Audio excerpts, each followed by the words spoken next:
విశాఖ జిల్లా పెందుర్తి ఏఎస్ఐ మురారి చిరు వ్యాపారులపై విచక్షణ రాహిత్యంగా దాడి చేశారు. కొట్టొద్దని బతిమాలినా కనికరించకుండా ఇష్టానుసారంగా లాఠీ జిలిపించారు. దీంతో ముగ్గురు చిరు వ్యాపారులు తీవ్రంగా గాయపడ్డారు.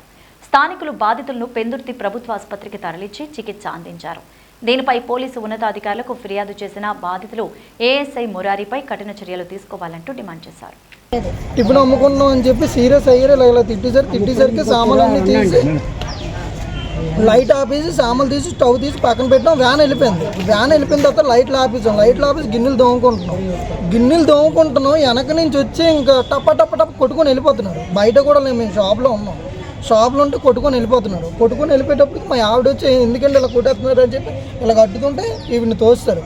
తర్వాత నన్ను మోకాల మీద కొడుతుంటే మా అమ్మ అడ్డుకుంటుంది. అయ్యో మా కొడుకుని కొట్టేస్తారు అది అని అడ్డుకుంటుంటే మా అమ్మ కూడా అడ్డుకుంటే ముడుగు మీద దెబ్బ కొట్టారు. అమ్మ మీద కొట్టిన తర్వాత నేను కొంచెం సార్ ఏంటి సార్ ఎలా కొట్టేస్తున్నారు, ఏంటి సార్ మేము తప్పు చేసామా, మందమ్మ ఇంకేం చేసాము, నేను దొంగతనం చేసామా, టిఫిన్ అమ్మినందుకు రోడ్డు మీద టిఫిన్ అమ్మినందుకు ఎలా పడితే అలా కొట్టేయడం. ఒక్క మాట అనలేదు సార్. 2-3 వారాల నుంచి వాళ్ళు ఎప్పుడు నైట్ రౌండ్స్కి వచ్చినా ప్రతిసారి నైట్ రౌండ్స్కి వచ్చిన అమ్మే ఉంటుంది.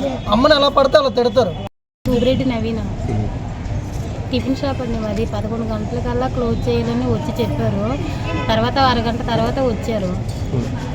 వచ్చేసి ఏం క్లోజ్ చేయలేదు, అవేమీ అడగలేదు. అసలు వచ్చి అలా అందరినీ కొట్టుకుంటూ వెళ్ళిపోయారు.